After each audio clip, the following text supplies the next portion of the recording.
আজ শুক্রবার সকালে 7টা মতো বাজে। চারদিকটা কিরকম রক্তিম আবহাওয়ার মতো হয়ে উঠেছে না, সূর্যোদয় হচ্ছে। গুড মর্নিং এভরিওয়ান, কেমন আছো তোমরা সবাই? আশা করি সবাই তোমরা খুব ভালো আছো আর আনন্দে আছো। আমরাও বেশ ভালোই আছি। আমি শান্তনু, এবার নতুন একটা ব্লগে তোমাদের সবাইকে স্বাগত জানাই। এখন সকাল বাজে 8টা বাজতে 5-10 মতো বাজে। সোমনাথকে চাটা করে দিয়ে আমি একটু বেরিয়ে পড়েছি। আমি একটু উলওয়ার্ডসে যাবো।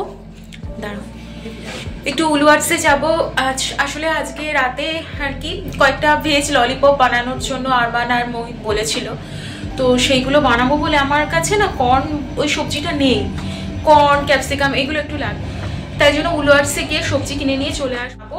এক পাক হেঁটে উলওয়ার্ডস থেকে জিনিসটা কিনে নিয়ে চলে আসবো। তার মধ্যে সোমনাথ উঠে এখন স্নান টান করবে, ফ্রেশ হবে, হয়ে যাবে আমার আধ ঘন্টা। এখন বেরিয়ে কিনে নিয়ে চলে আসছি, কারণ এরপরে না বৃষ্টির ফোরকাস্ট আছে।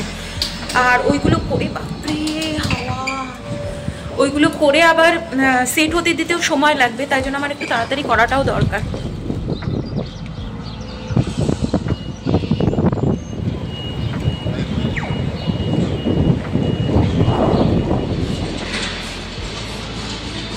সকাল তো একদম ফাঁকা পুরো, আর হাতটা পুরো কাঁপছে, মানে জমে যাচ্ছে হাতটা, এত ঠান্ডা। গ্লাভস পরার মতো ঠান্ডা, প্রচুর হাওয়া, প্রচুর হাওয়া। কিউভিতে ঢুকে গেছি। আর কিউভিতে এইটা হলো ব্রেড টপ।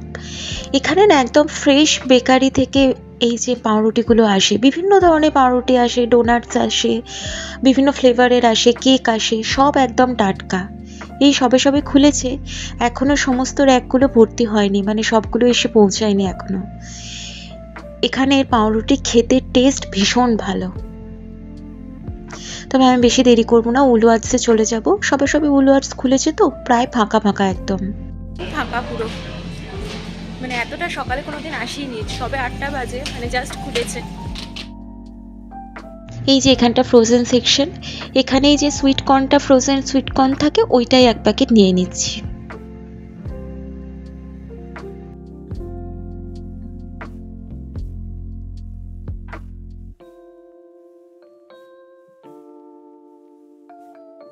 হয়ে গেছে। এবার একটু ঘুরে হেঁটে, মানে অন্য একটা রাস্তা দিয়ে হেঁটে চলে যাব, কারণ এই রাস্তাগুলো সবই স্কোয়ার স্কোয়ার টাইপ। একটা দিক দিয়ে বেরোলে অন্য আরেকটা দিক দিয়ে বেরোলে, মানে একটা দিক দিয়ে ঢুকলাম অন্য আরেকটা দিক দিয়ে বেরোলাম, তাহলে অনেকটা হাঁটা হয়ে যায়।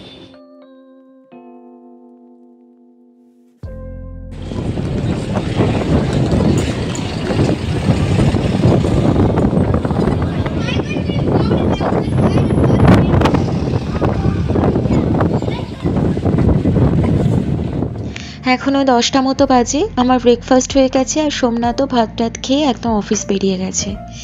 এবার আমি একটুখানি বানিয়ে নিচ্ছি যে কাটলেটটা, ভেজ কাটলেট বলো বা ভেজ ললিপপ বলো, যেটাই হোক না কেন, ওইটার জন্য যে পুরটা তৈরি করব সেটা এই সবজি দিয়ে আর কিছুটা আলু মাখা দিয়ে তৈরি করব। আমি একটু রসুন, বেশ খানিকটা রসুন আর কাঁচা লঙ্কা ফোড়ন দিয়ে গাজরটাকে ভেজে নিয়েছি 2-3 মিনিট হাই ফ্লেমে। মানে ওটা না ওই একদম মানে ক্রাঞ্চি একটু ব্যাপারটা থাকবে, খুব গলে গলে যাবে না, তাই জন্য নুনও দিইনি। তারপরই তাতে দিয়ে দিয়েছি কর্নটা, আর অনেকটা পরিমাণে আমাদের এই গ্রিন পিসটা, মানে মটরশুঁটিটা। দুটোই আমার ফ্রোজেন ছিল, তাই জন্য ওটা একটু হালকা সিদ্ধ হয়েই ছিল। যদি তোমরা টাটকা ইউজ করো, তার জন্য একটুখানি সিদ্ধ করে নিয়ে তারপর সেটাকে দেবে। সবগুলো একটু ভালো করে ভাজা ভাজা করে নেওয়ার পর আলু সিদ্ধ মাখাটা দিয়ে দিয়েছি। আলু সিদ্ধ মাখাটা মেখেছিলাম আমি নুন, হলুদ, ধনে জিরে গুঁড়ো, আর আমি একটা ভাজা মশলা ব্যবহার করি, সেই ভাজা মশলাটা দিয়ে সেটা দিয়ে ভালো করে মাখিয়ে নিয়েছি। এবার পুরোটা ওই সবজির মধ্যে, যে ভাজা সবজিগুলো হয়েছিল ওই ভাজা সবজির মধ্যে দিয়ে আবার সেটা ভালো করে মিশিয়ে নিচ্ছি। এরপর এতেও দিলাম আর একবার একটুখানি নুন, হলুদ গুঁড়ো, ধনে জিরে গুঁড়ো, একটু লঙ্কা গুঁড়ো, আর ওই ভাজা মশলার গুঁড়োটা। ব্যাস, খুব ভালো করে একদম বেশ কড়া করে ভেজে নেওয়া, যেরকম বলে ওই রকম করে ভেজে বেশ ভালো করে ঠান্ডা করে নিতে হবে। মোটামুটি আমি ঠান্ডা করে নিয়েছি। এখানে তো প্রচণ্ড ঠান্ডা, তাই আধ ঘন্টার মধ্যে এটা পুরো ঠান্ডা হয়ে গেছে। এবার এই মিশ্রণটা নিয়েছি, এটা হলো ময়দা আর জল আর একটু অল্প নুন দিয়ে। এই মিশ্রণের টেক্সচারটা হবে অনেকটা আমাদের ডিমের গোলা করলে যেরকম হয় ওই রকম। যখন ডিমের টেবিল বানাই তখন তো ডিম ফাটিয়েই করে নিই, ওইটার বদলেই এই ময়দার গোলাটা আর কি, ময়দা আর জল দিয়ে এই মিশ্রণটা। ভেজ ললিপপ বানাবো তাই জন্য এই স্টিকগুলো নিয়েছি, আইসক্রিম স্টিক হলে ভালো হয়, আমার কাছে এইগুলো ছিল, আমি এইগুলো দিয়েই বানিয়ে নেব। আর একটু ওই যে ব্রেড ক্রাম্বসটা সিজন করেছি একটুখানি নুন আর গোলমরিচ দিয়ে, খুবই অল্প পরিমাণে কিন্তু, কারণ সবজি এই যে পুরটা সেটাতেও নুন রয়েছে, এই যে মিশ্রণটা ময়দা তাতেও অল্প নুন আছে, তাই নুনের ব্যালেন্সটা ঠিক রাখতে হবে। এবার ওই স্টিকের মধ্যে বেশ অনেকটা পরিমাণে পুর নিয়ে দুদিকটা ভালো করে ওই ললিপপের শেপে দিয়ে দিলাম। তারপর আর কি ওই ময়দা গোলা জলের মধ্যে একবার নিয়ে তারপর সেটাকে ওই ব্রেড ক্রাম্বসের মধ্যে ভালো করে কোটিং করে নিতে হবে। এবার এটা ডবল কোটিং করব আমি, ডবল কোটিং করলে বেশ ভালো মতো শেপটা থাকে আর কি। কেউ যদি খুব পাতলা খেতে চাও তাহলে সিঙ্গেল কোটিং করলেও কোনো অসুবিধা নেই। আমি কিন্তু ইউটিউব দেখেই করছি, ইউটিউবের একটা রেসিপি দেখে ভেজ ললিপপে, সেটা থেকেই আমি এটা করছি। ওখানে এই পুরটাতে আরও পুদিনা পাতা দিয়েছিল, তারপর ধনে পাতা দিয়েছিল, আমার কাছে ওগুলো ছিল না, আমি ওগুলো স্কিপই করেছি। আর হ্যাঁ, চাট মশলা দিলেও এটা খুব ভালো হয়, ভাজা মশলার জায়গায় যদি চাট মশলা কারোর থাকে চাট মশলাটাও দিতে পারো, তবে আমি এই পুরটা খেয়ে দেখলাম খেতে ভালোই হয়েছে।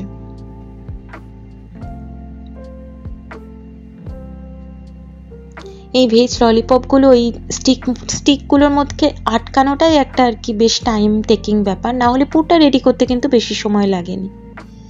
তবে আমি ভাবছি অনেকগুলো বানাবো না, 5-6টা মতো এরকম ভেজ ললিপপ করবো, বাকিগুলো গোল গোল আকারে বলের মতো করে নেব।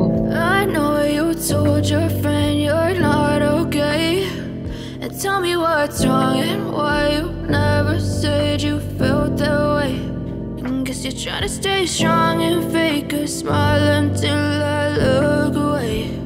এই যে মোটামুটি 6টা মতো ভেজ ললিপপ হলো, আর বাকিগুলো বলের মতো করে দিয়েছি। এবার মোটামুটি 3-4 ঘন্টা মতো রেস্টিংয়ে রেখে দেবো, তারপর যখন সন্ধ্যেবেলায় ওরা আসবে ভেজে দিয়ে দেব। এটা ফ্রিজে রাখলেও ভালো হয়, কিন্তু এখানে তো খুব ঠান্ডা তাই জন্য ফ্রিজের দরকার পড়েনি। বেশ সন্ধে নামছে আর খুব মেঘ করেছে আজকে।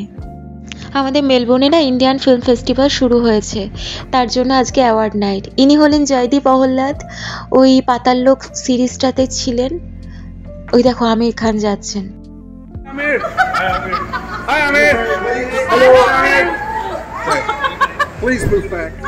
একবার দূরে ভালো করে দেখো, অভিষেক বচ্চন দাঁড়িয়ে আছে।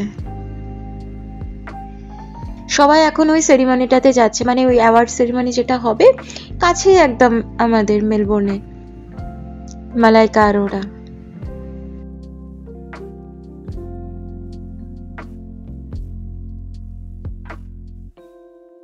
তো বাড়ি এসে যখন বললো আমার তো মনটা বেশ খারাপই লাগছিল যে আমি দেখতে পেলাম না। আর এই এখানে দেখো ওরা চিলি সয়া বানিয়েছিল, ওটা নিয়ে চলে এসেছে, আর আমি এখানে এখন ফ্রাইসগুলো করতে দিয়ে দিয়েছি।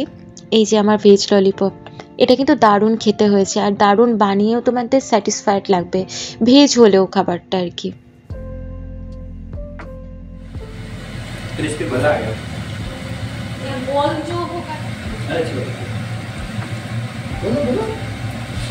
अकेले अकेले जाके आमिर खान को देख के आ गया। अच्छा, अरे मेन बात ये है, ये मेन बात तो ये है। अभी का ये है, हम लोग रात में जाएंगे,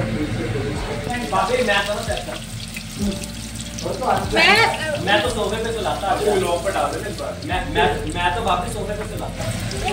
अच्छा लग रहा है ना? हाँ जी, अच्छा सिर्फ देखा ही।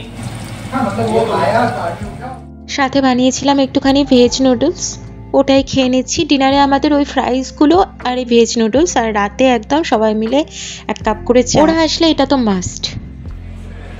আমরা এখন দাঁড়িয়ে আছি, কি হোটেল এটা? Hotel Ritz Carlton, Ritz RITZ Carlton, ঠিক আছে। তো ওখানে দাঁড়িয়ে আছি, এখানেই আমির খান থেকে শুরু করে অভিষেক বচ্চন, মালাইকা আরোরা, অদিতি রাও সবাই আর কি এখানে স্টে করছে। অদিতি রাও এসছে কিনা আমি ঠিক জানি না, তবে আসার কথা। সবাই এখানে স্টে করছে, তো দেখা যাক কাদের কাদের সামনে দেখতে পাই। খাওয়া দাওয়ার পর 11:30 নাগাদ আমরা বেরিয়ে পড়েছি, চলে এসেছি ওরা যেখানে থাকছে সেই হোটেলটাতেই। অ্যাওয়ার্ড নাইটটা শেষ হবে ওই 10:30 নাগাদ, তো আশা করা যায় 11:30টার মধ্যে সবাই চলে আসবে। এই যে এই হোটেলটাতে ওরা থাকছে, আর ওই যে সামনে কিছু কিছু লোক রয়েছে আমাদের মতন দেখা করবার জন্য দাঁড়িয়ে আছে। তবে সবার সাথে দেখা হয়নি, শুধুমাত্র এনার সাথেই দেখা হয়েছে, জয়দীপ স্যারের সাথে। বাকিরা সবাই ওখান থেকে ডিনারে চলে গেছিল, তাই জন্য ফিরতে অনেক রাত হবে, অতক্ষণ তো ওয়েট করা যাবে না। তাই জয়দীপ স্যারের সাথেই ছবি তুলে আমরা ফিরে চলে এলাম।